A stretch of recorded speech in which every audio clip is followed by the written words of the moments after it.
Hello guys, in this tutorial we're going to be stepping up the complexity of our paintouts by introducing parallax into the mix. We're going to start by tracking the element that's farthest away from the camera, which in this case is the wall over here. Create your tracker. We're going to be doing a 4-track setup. We're going to be leveraging all the available corners as they are the best place to actually source a track from. Once we got our track going, we're going to tick all the available boxes here and set the transform tab to match move. We're going to put the tracker aside and we're going to create 2 frame holds. One set to frame 1, the other one to 250. Right below the last one, you're going to create a paint node, and with the smear tool, you're going to start pushing down on this black thing about half its height, and then using the painting technique, you're going to remove the reflections on the wall.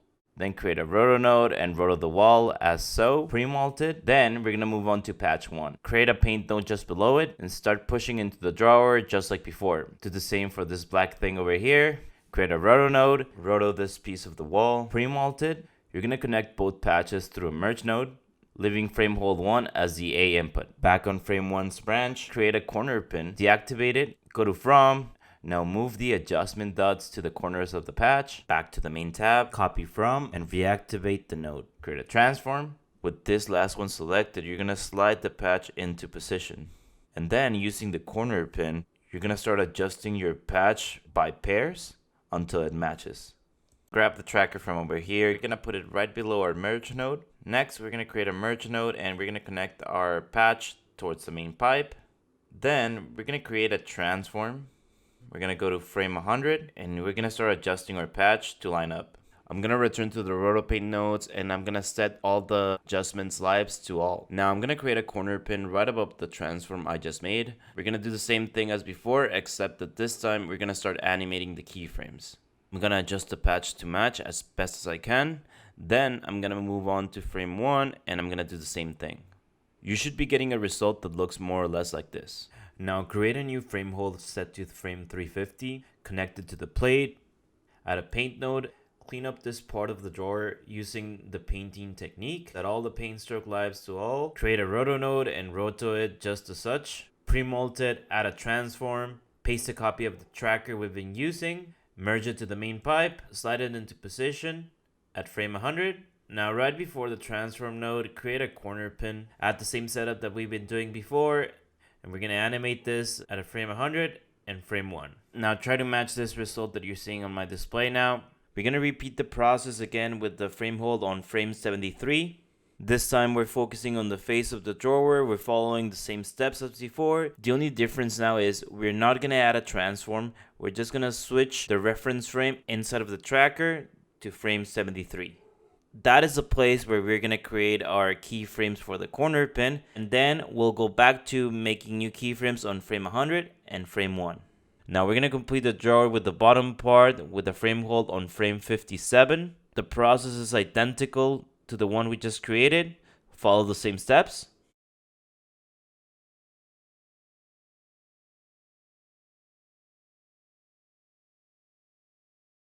And this is the result that we're looking for the drawer area. Moving on to the kitchen exhaust, I'm going to create a frame hold set to frame 53. It's going to be the same process as before. However, this step revealed that I need to backtrack to the first patch to do some adjustments. We need to clean up this area of the wall and extend our roto just a bit so that the faucet does not sneak in between our patches. You may have experienced this in the drawer area. This is the way you fix it. You adjust and or extend your paint. With that being fixed, now we're going to deal a bit with this parallax situation. We're going to have to create a new tracker that will accommodate the patches that are further ahead from the wall. So create a new tracker. We're going to track this point on the stove, this dot on the counter. Once done, we're going to tick on all of the options, set the tracker to match move, frame 53, create a frame hold, create a roto node. We're going to capture the vol and part of the counter, pre-malted. Add the tracker we just made, connect it to the main pipe, add the good old corner pin setup, set your keyframes on frame 53, and adjust on frame 1 and 100.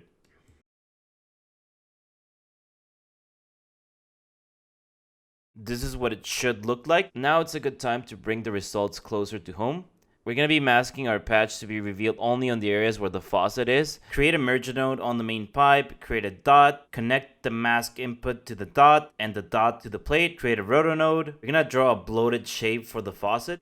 Right below, create an invert node. Right below the roto node, create a blur node. I'm gonna set it to 14.8. We're gonna create a tracker and we're gonna track this point on the faucet. Set it to match move and we're gonna put it beneath the stack. Switch the invert node to the bottom. If your patches are not aligning with the mask, make sure you adjust things. Now we're gonna start getting more precise. For the stove area, create a new frame hold, set it to 106. Create a roto node and you're gonna create a roto shape just like this. Another roto node connected to that same frame hold, and you're gonna roto the front part of the stove. On the first stack, you're gonna create a paint node right below the frame hold. We're gonna clean up the frontal part of the stove just slightly. You're gonna go back to the other roto node and you're gonna pre-molt it. Then you're gonna create a merge node to connect these two patches. Create another merge node to connect the overall set to the main pipe. Add a copy of the tracker we've been using. Add a transform on top of it. On frame 100, you're gonna slide the patch onto position. After that, you're gonna corner pin each of the patches. We're gonna start with the one at the back. We're gonna set our keyframes on frame 100, adjust, then we'll adjust things on frame 31. We switch to the next patch, we adjust on frame 100 and on frame 1. We're gonna look at our results through our masked key mix. If it's working here, nothing else matters. Now for the front of the counter, add a frame hold at frame 148, add a roto, set your shape as so, pre-molt it, corner pin it, add a transform, add a copy of the tracker we've been using, and merge it onto the main pipe. At frame 100, you're gonna slide your patch into position, adjust with the corner pin, setting your keyframes, and then you're gonna adjust at frame 1. For the next area, I'm anticipating that you might struggle a bit with the trackers. If the track's not perfect, that's okay. You're just practicing right now. You'll get better at tracking and fixing your tracks as you gain more experience. Set a new frame hold at frame 1, add a roto node, and you're gonna roto this area of the counter. Pre-molt it, then you're gonna create a new frame hold set to frame 99. Create a roto, you're gonna roto this piece so that we can patch the faucet. Create a merge node, connect both patches, add a transform to the second stack, and slide the piece into position to patch the faucet. Now for the tricky part, here goes the tracker.